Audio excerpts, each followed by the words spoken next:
Tat Sat, divine blessings to everybody. Welcome to this evening's Yoga Vasistha Satsanga. It's May 15th, 2025. And we will be beginning shortly. If you are following along through the different topics,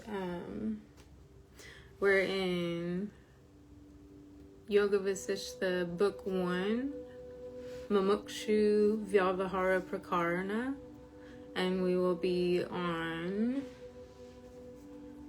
section 15, which is the third gatekeeper, and that is Santosh, the topic of contentment.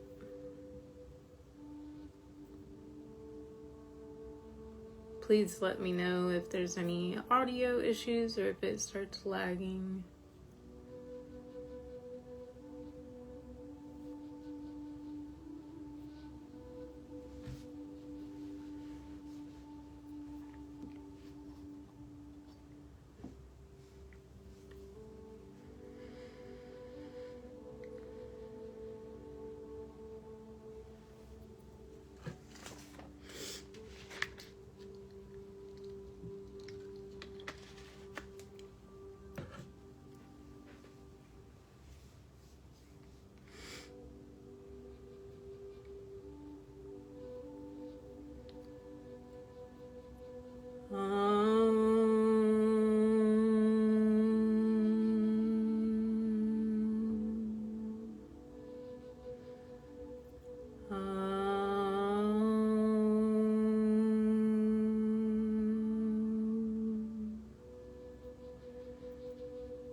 Brahmanandam Paramasukharam Kevalam Jnanamurtim Dvandvatitam Gaganasarisam Tattvamasya Ekam Nityam Bimalamachalam Sarvari Sakshibhutam Bhavatitam Tragunarahitam Sadgurum Tam Namami. Adorations to the Divine Preceptor, who is the bliss of Brahman, the giver of supreme joy, the embodiment of pure consciousness, beyond the pairs of opposites, vast like the ether, infinite, eternal, beyond all modifications. To that divine Guru, I offer my adorations.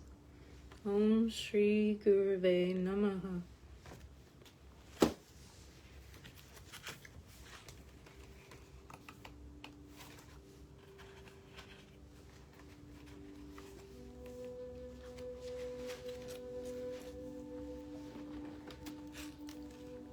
Jai Ganesha, Jai Ganesha, Jai Ganesha, Pahi Mam, Shri Ganesha, Shri Ganesha, Shri Ganesha, Rakshamam, Jai Saraswati, Jai Saraswati, Jai Saraswati, Pahi Mam, Shri Saraswati, Shri Saraswati, Shri Saraswati, Rakshamam, Jai Shri Lakshmi, Jai Shri Lakshmi, Jai Shri Lakshmi, Pahi Mam, Jai Shri Lakshmi, Jai Shri Lakshmi, Jai Shri Lakshmi, Rakshamam, Jaya Guru, Shiva Guru, Hari Guru, Ram, Jagada Guru, Parama Guru, Sadguru, Sham, Hari Guru, Advait Guru, Ananda Guru, Om, Chid Guru, Chidgana Guru, Chinmaya Guru, Om, Om Tat Sat, Om Tat Sat, Om Tat Sat, Om, Om Shanti, Om Shanti, Om Shanti, Om.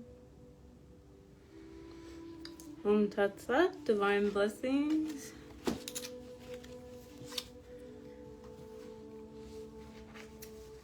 This evening, I'm going to read a little bit from The Four Gatekeepers at the Palace of Liberation by Swami Jyotirmayananda. And this is, we're on the third section, Santosh Contentment. So I'm going to read a little bit of this and then we will get into Yoga Vasistha. The Glory of Contentment. Santosha Dhanatum Sukha Labha. By contentment, one enjoys incomparable bliss. This statement is very significant. The happiness of one who enjoys contentment far surpasses that of an emperor. It is even higher than heavenly enjoyment because it leads to the highest goal, liberation. Santosh, or contentment, destroys cravings, feelings of humiliation, and the impurities of the heart. One who is contented enjoys rare inner peace and restfulness in a world that goes on whipping a person like a harsh master. If you are drinking the nectar of contentment, the world of the senses becomes insignificant. Possessing a diamond, you will not chase after glass. If your mind is flowing towards the self and you are tasting the joy of Brahman, your mind no longer creates creepers of miseries and afflictions. Your intellect no longer degrades itself. Think of the joy experienced by a traveler who has crossed over a burning desert when he sees ahead of him a wonderful green forest with sparkling streams. He lays down to rest under the cooling foliage of a tree with great delight. Santosh, or contentment, bestows even more profound rest on the mind of a person who is struggling through the world process. The mind is always being buffeted by external conditions, but one who possesses a mind that has envisioned the eternity of the self is not dependent upon the world. He has secretly commenced to taste the sweetness of the divine self and receives endless refreshment from within. And so that's from the Four Gatekeepers at the Palace of Liberation. And now we will get into our Yoga Vasistha.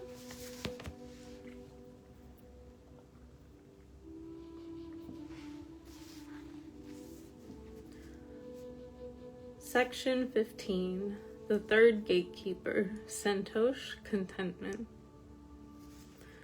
Sri Vasistha said, O heroic Rama, contentment is the highest blessedness. It is heavenly bliss. The joy of peace that is experienced by a contented person cannot be imagined or described.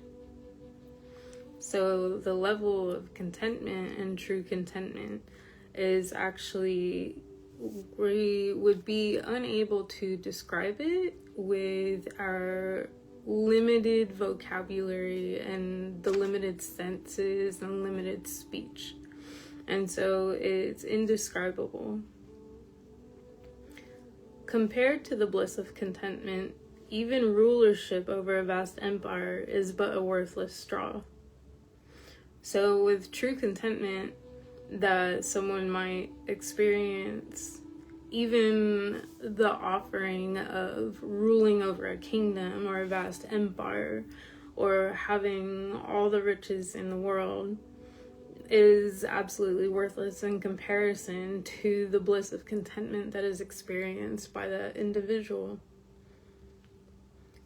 An intellect that is filled with contentment is never agitated, even in the most adverse conditions of life.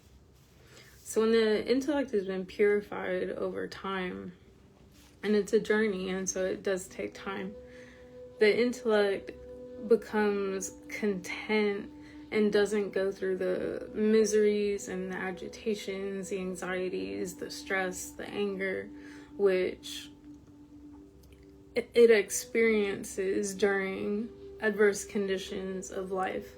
And so no one is immune to adverse conditions in life. That's just part of being a human. That's part of living on this planet. That's part of existing. And it reminds me of the saying that the world is our training ground. And so the world and all the experiences, the positive and negative experiences that we go through, there's always something that we're learning, even if it takes a long time to figure out what that is. But with contentment, you can go through these adverse conditions of life and the intellect doesn't become agitated. There's a deeper understanding to the adverse condition, the situation or the circumstance that you're going through. And there's been a deep reflection as to why you are needing to go through this and what is going to come from it. And we can go through these situations and these experiences due to our karmas. And it could be the karmas from this lifetime, it could be karmas from previous lifetimes, and we're just having to live them out. And so we might not ever know why exactly we have to go through it, such as like a cause and effect, but we can reflect and we can inquire and we can think about what we are learning from what we're going through. One who has enjoyed the nectarine drink of contentment finds all the enjoyments of the world as bitter as poison. So this is talking about like the worldly objects, worldly enjoyments. And so you can think of like the example that I like to use a lot is just shopping, because it's relatable to most people. Shopping for whatever it is that you like. But that's a worldly enjoyment. That's a worldly sense pleasure. And so one that is truly contented with life and experiencing true contentment, there's no desire for those worldly things anymore. There's no more desire to attain what is not already attained. There's no cravings, there's no envy, there's no jealousy. And so these worldly objects, these worldly enjoyments are seen as a poison. And so you think of poison, and if you consume a poison, and you're going to go through a lot of really bad stuff. You're going to feel really horrible, get really, really sick. And so we naturally avoid anything that's poisonous, and we don't drink toxic things, or we don't consume toxic things. And so you think of the worldly enjoyments like that, and so there's no more desire, because there's that deep understanding that the worldly objects and all these worldly enjoyments are eventually going to turn into pain. And that pain is almost like when you think of you attain something. So if you have a piece of jewelry that you really like, and then you're enjoying it, that's an enjoyment of a worldly object. And then you lose that object. Well, now you're experiencing pain and anxiety and stress and anger, disappointment, all these different emotions. And so that's like the bitter poison. Contentment destroys all the diseases and afflictions of the mind. So the diseases and afflictions of the mind, such as anger, stress, anxiety, envying, and lust, and craving, desiring what other people have, always wanting more, or better, like cars, houses, jewelry, money, makeup, clothing, you name it, it can be anything. And so when there's contentment, this contentment destroys all of these, and they become rooted out of the mind. The joy that is derived from contentment cannot be experienced even in the stream of heavenly nectar. Excuse me. So in Sanatana Dharma and in believing in reincarnation, the heavenly worlds is still a temporary place. It's not a permanent place where the physical body dies and you go on to the heavenly world forever. If you go on to the heavenly worlds, you live out karmas there, your good karmas, and then when those are expired or like gone through, you reincarnate and come back again, and you repeat this cycle of birth and death until the soul is liberated. And when the soul is liberated, that's when the soul becomes one with the Supreme, becomes one with God, and does not come back again. And so the joy that is derived from contentment is basically nowhere near comparison to the joy that the soul experiences in the heavenly worlds. A truly contented person does not desire any object which has not yet been acquired, nor does he subject himself to elation because of an object that has been acquired. And so the person that is truly contented in life does not have the desires for what they don't have. So if, say for example, I don't have a fancy sports car, so there's no desire for the fancy sports car.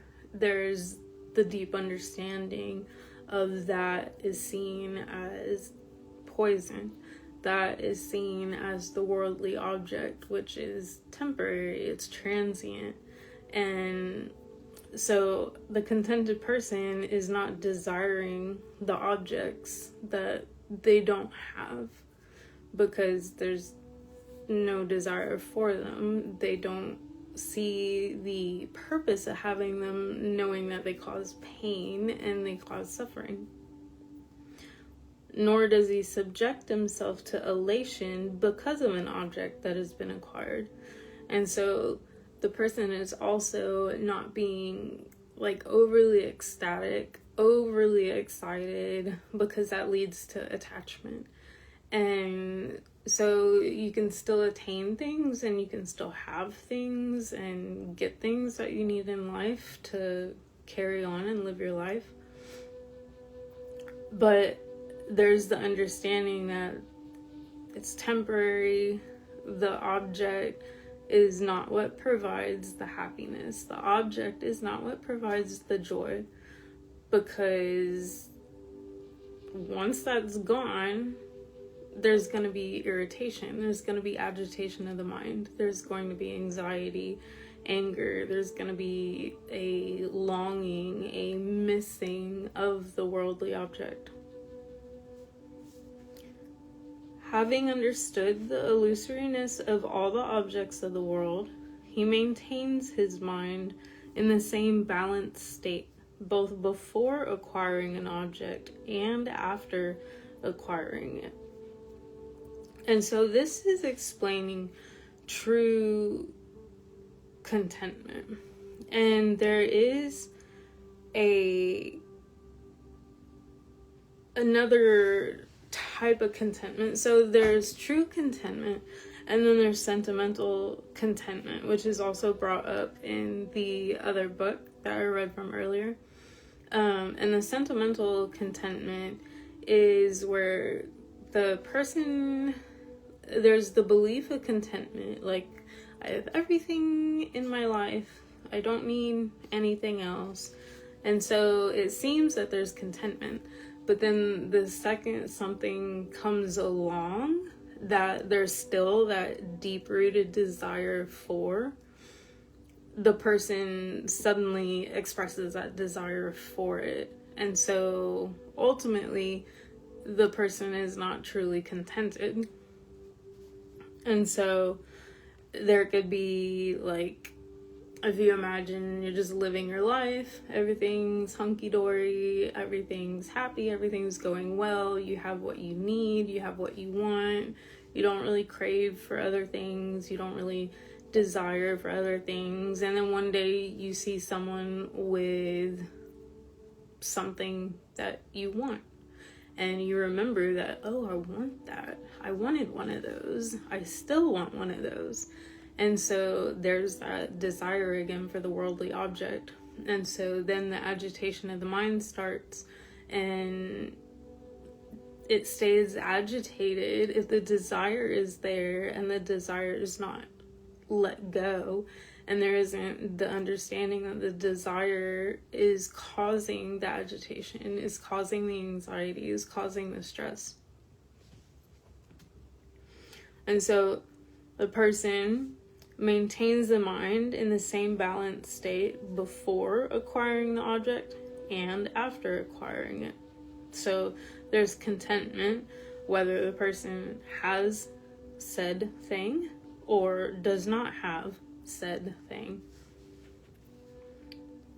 As long as the mind is not inclined to the self, so long it continues to bring forth numerous creepers of misery.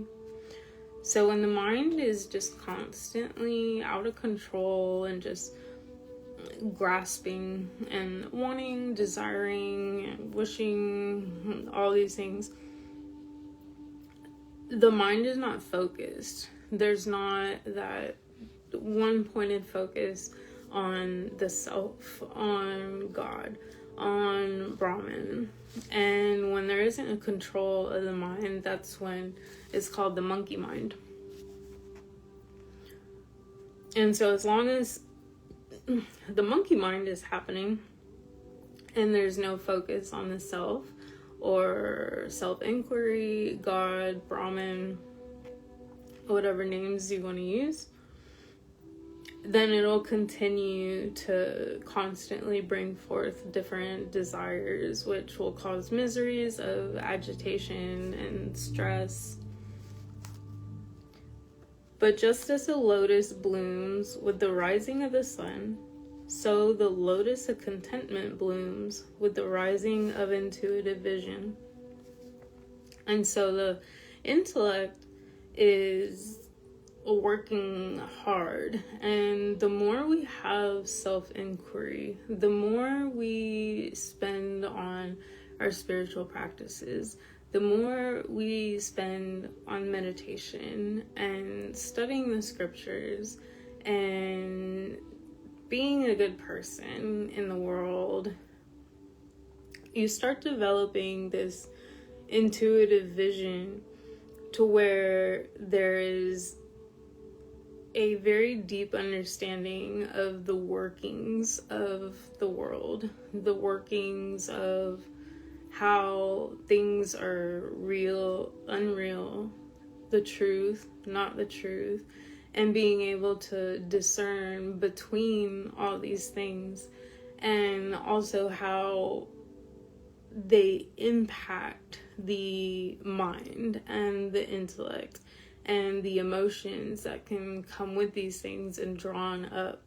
And when these emotions, when we go through these things and we feel angry, or we feel stressed out, or we feel anxious, or we have cravings or lusting after something or someone, and we go through all these, and then you start identifying yourself with these emotions, and you start identifying and attaching the emotions to the objects and saying, like, for an example, if I just had this, then I'll be happy.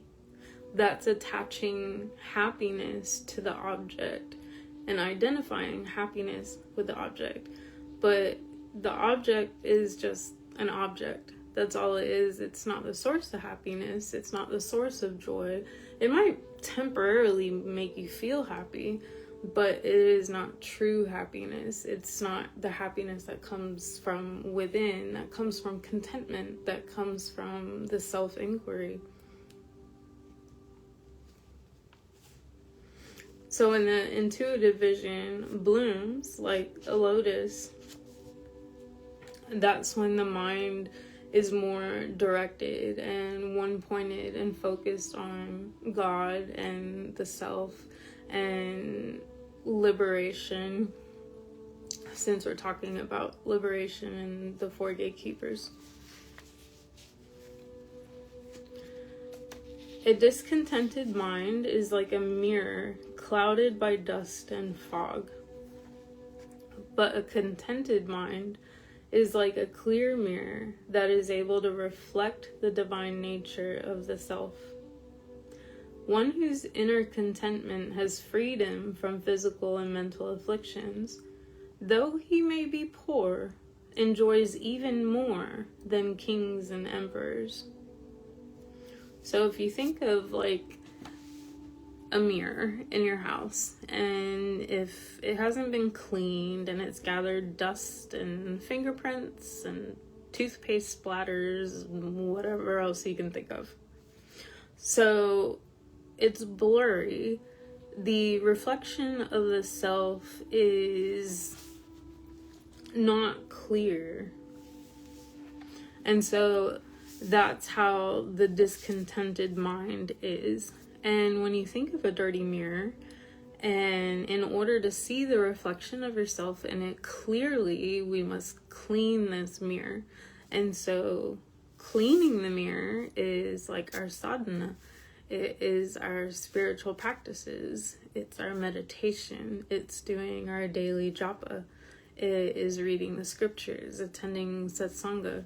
So all these things help clear the mirror so that we can see the reflection of the self clearly.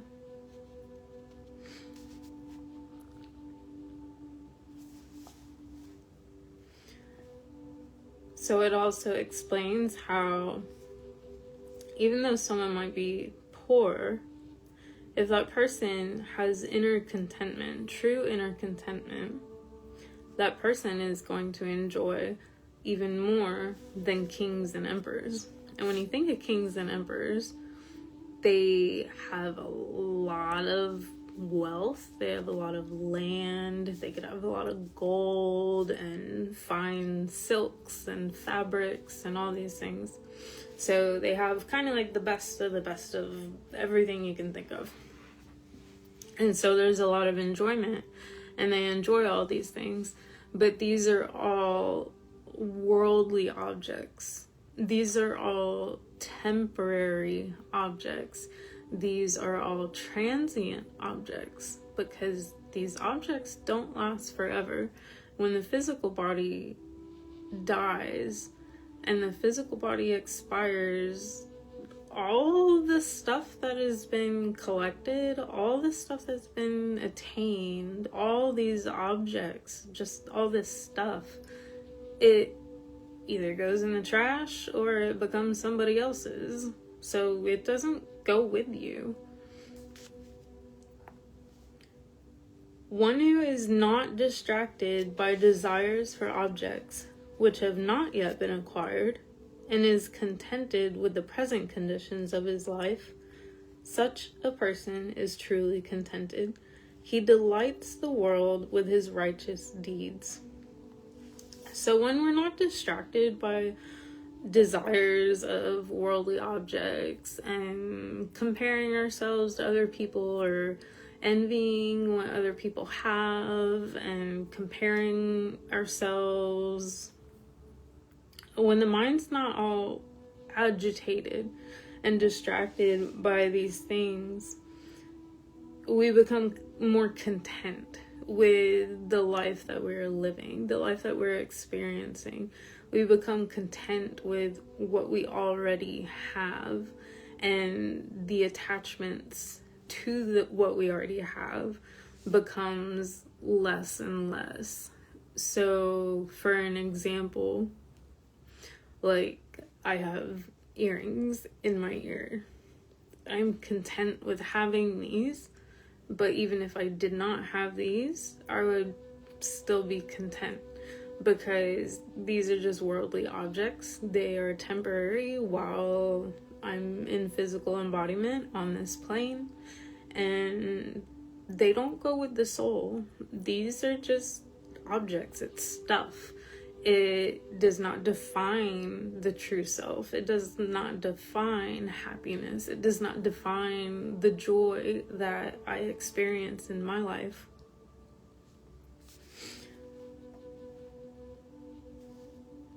And so a contented person is content with present conditions of his life. So you can even think of living arrangements and houses and stuff. And if you look at a house is a shelter. The purpose of a house is to protect you from the elements. The type of house, the size of house, the colors of your walls, whether you have crown molding or not, what type of floor you have, or windows, or any other textiles, those are just details.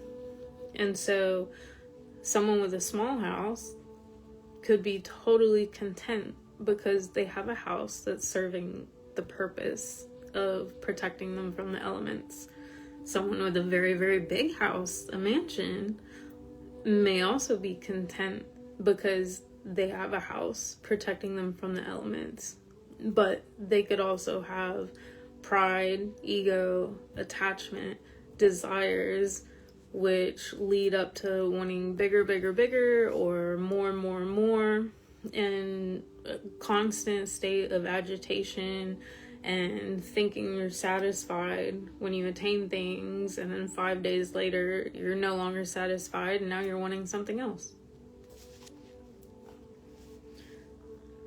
The goddess of prosperity, Sri Lakshmi Devi, abides in the face of a contented person. The very presence of a contented person radiates joy and prosperity in the atmosphere. All great glories and powers await like slaves to serve such a sage at his behest. So, with people with true contentment, they're calm, they're peaceful, they are just enjoying that inner bliss, the inner contentment.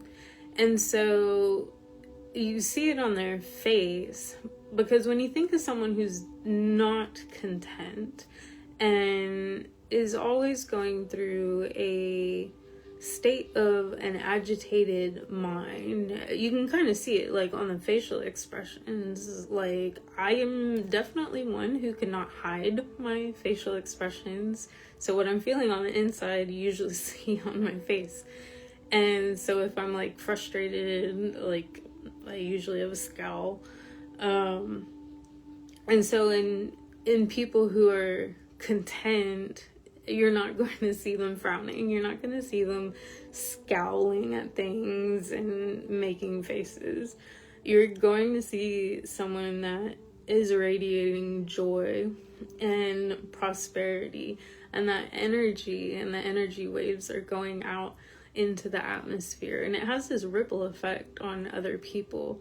And I'm pretty sure those that are watching have probably experienced this in real life, where you're around someone, and this is where many people would say, like, oh, that person gives off good vibes or bad vibes. So you can kind of like feel, you can tell that energy of someone when they're content and they're joyful and they're happy and they're very present in the moment, compared to someone who is not, and it's more of a negative energy that is being given off, and more anxious or frustrated or stressed. And then that just kind of like snowballs into the people around them. Just as dust particles subside during the rain, so all mental agitations and worries subside when the peaceful experience of contentment rains its nectarine waters of bliss in the firmament of one's heart. So if you think of, like, trying to think of something that most people can relate to. So if you live somewhere that gets a lot of pollen during spring, and the trees, they've already dropped all their leaves during the fall, and they're starting to bud with all the little green things, and then they have all the dangly yellow pollen balls and string and stuff. And you can, like, see these particles in the air, and when it's so pollen dusty everywhere, and everything's coated in like a yellow dust, and you just can't wait for it to rain, because the rain is going to knock all of this out of the trees, and it's going to wash it all away, wash it off of the cars, wash it off of the chairs and the benches, wash it off of the walkways. So it's similar. So the dust particles are like our mental agitations and all of our worries, all these things that we experience, all these you could categorize as negative emotion. So all these different things. And then contentment is like the rain, and when you experience contentment and that peace and that joy, and it just washes all these worries away, and it washes the miseries away, and everything that's agitating the mind is just washed away, and you have this coolness of contentment, and you just revel in the bliss of contentment. The sight of vast stores of wealth does not give as much joy as the mere glimpse of a face that is lit up with the light of contentment. So the face of one that is content, truly content, has more joy to it than the face of someone seeing like all the wealth of the world.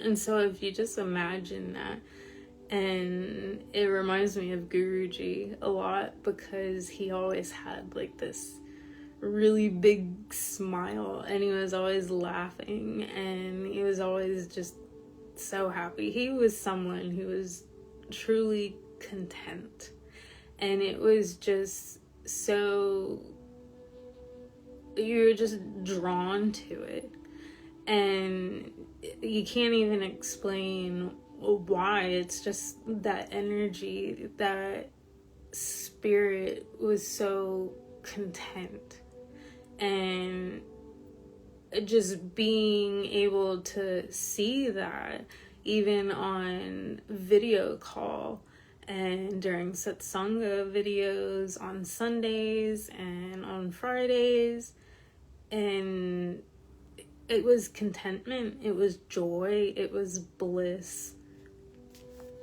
And that face, the facial expressions, that is so very different than someone who is showing worldly joy or contentment with worldliness, and that's it, like the sentimental contentment.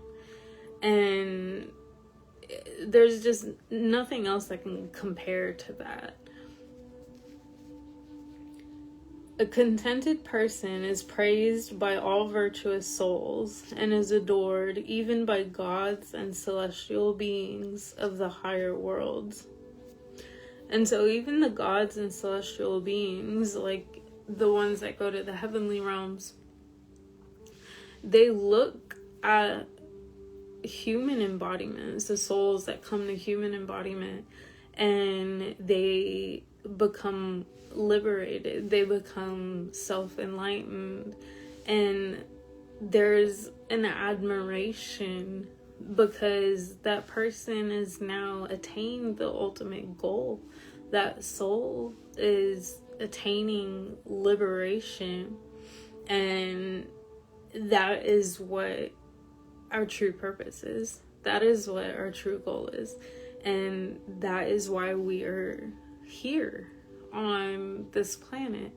That is why we go through everything that we go through, and that's why we will keep repeating this process, the world process, the cycles of birth and death, until we become liberated. The soul becomes liberated, and the soul attains liberation, and you become united with God and one with Brahman, one with the Creator.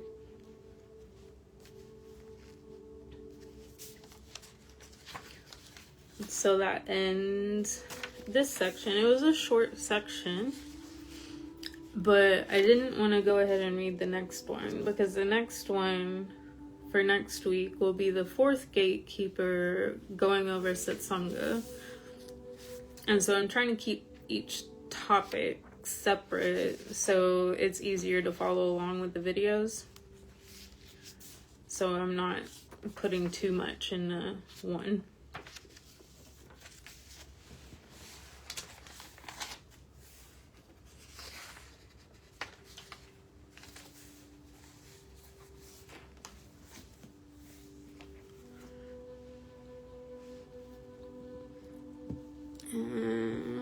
Oh, my computer's froze. Well, I was trying to see who was here.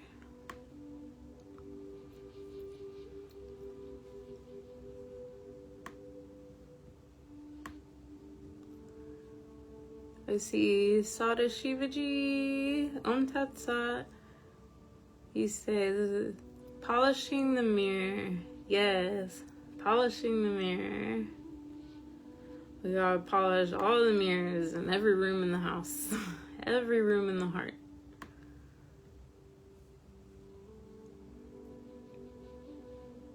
And then it looks like Kishorji, Om Tat Sat, Divine Blessings. Sushila Ji, Payal Ji, Om Tat Sat, Divine Blessings. Thank you for attending. And I do hope everyone had a good Mother's Day last weekend. And we'll end this evening a little bit early, but that's okay.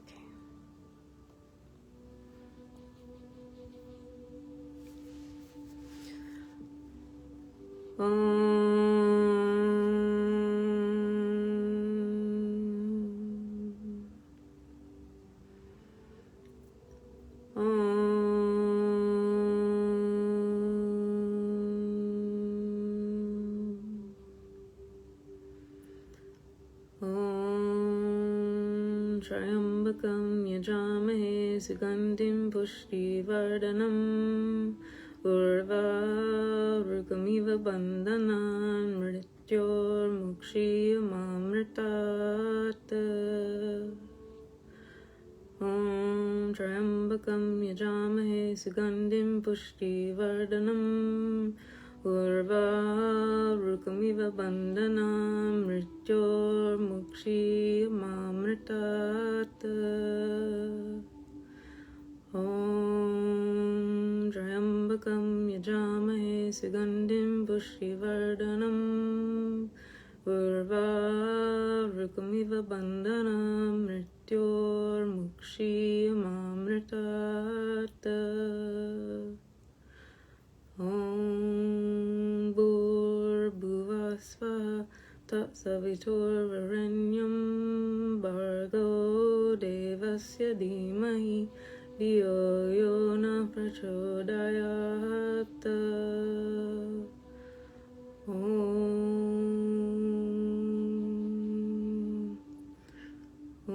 Shanti Shanti Shanti. Om Shri Gurudev Namaha. Om Tat Sat. Divine blessings, everybody. And I hope you have a good rest of your week and your weekend.